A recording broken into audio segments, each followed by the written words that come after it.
$20 million a year COO to leave his company and come grow mine with me. At the time, a 20-something-year-old, low seven-figure entrepreneur who just had a big dream and big aspirations. If you don't know me, my name is Jordan Ross. I run 8-Figure Agency. We're a growth partnership and growth consultancy that's worked with over 800 agencies, helping our clients earn over 9 figures in annual recurring revenue. And in this video, I'm going to be walking you through how you can also recruit an 8-figure executive to help you grow your business. Now, it's no secret. If you recruit the world's best talent, you are going to build an exceptional company. But the hardest thing is when you don't have budget or you're growing, it's really hard to attract exceptional talent because at a bare minimum, someone that's an 8-figure executive is going to cost $200,000 to $300,000 in annual revenue at a minimum. So this is exactly how I was able to recruit my COO. So I was able to exit the operations and focus exclusively on marketing and sales. Now in the summer 2022, I posted a job for a growth consultant on LinkedIn to recruit for an 8-figure executive as a consultant. At this point, I was still working my model as who the best consultants were to actually come work for me. And I met my COO, Matt. Now, at the start of that conversation, when I started interviewing him, I literally got full body chills because I was looking for a consultant, but I intuitively knew in that moment that I had met someone that I thought I was going to work with for the rest of my life. It was similar to in my personal life. When I met my wife, I knew I was going to marry her. Like it was a weird thing. Now, what I told him is that we're going to go through all the formal steps. I was going to bring him on in a part-time role on the side of his job to consult.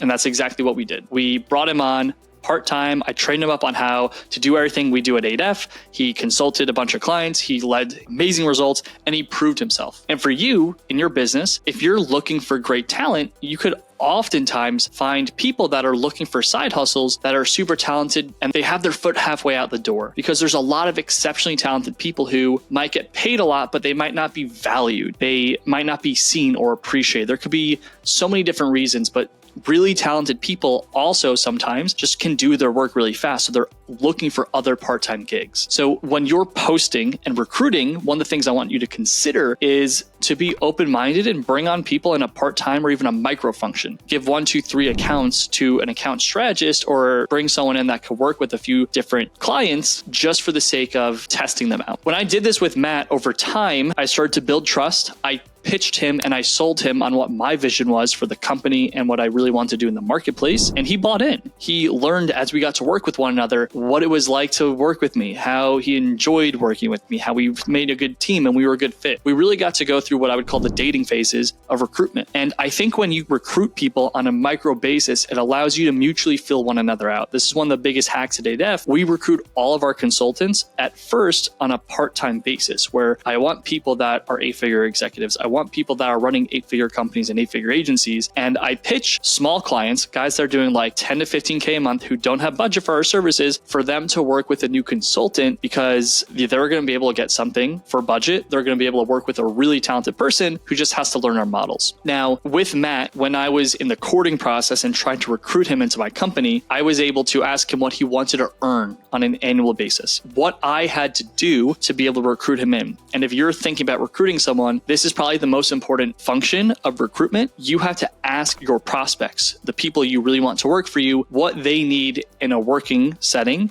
to be able to leave their job. And when Matt told me, he told me what he wanted to earn, what he wanted to have, that was it. Now, the biggest hack that I want you to consider as a potential possibility for your company is owning 70 to 90% of a watermelon rather than owning 100% of a grape. And let me elaborate on that. In a business that's profiting, let's call it 40, 50, or 60K a month, you have enough profit to reinvest in an 8-figure executive. Someone that's going to require $200,000 to $300,000 a year. But what you also have is leverage. You can look at this person and say, hey, I know over the next 5 years, this 40, 50, 60 a month is going to turn into $400,000, $500,000, or $1 million in profit a month. So what you could pitch them is some form of profit sharing. On the marketplace, a typical COO of a 7 or 8-figure business, they'll get 8 to 12% of profit share of a specific segment of a company. And what I mean by that is if you are earning $500,000 in profit annually and you bring in a COO to start running your business, you could give them a salary and then you could give them 10% of profit share on everything north of $500,000 in annual profit. So what that basically means is you you could go from $500,000 in annual profit to $2 million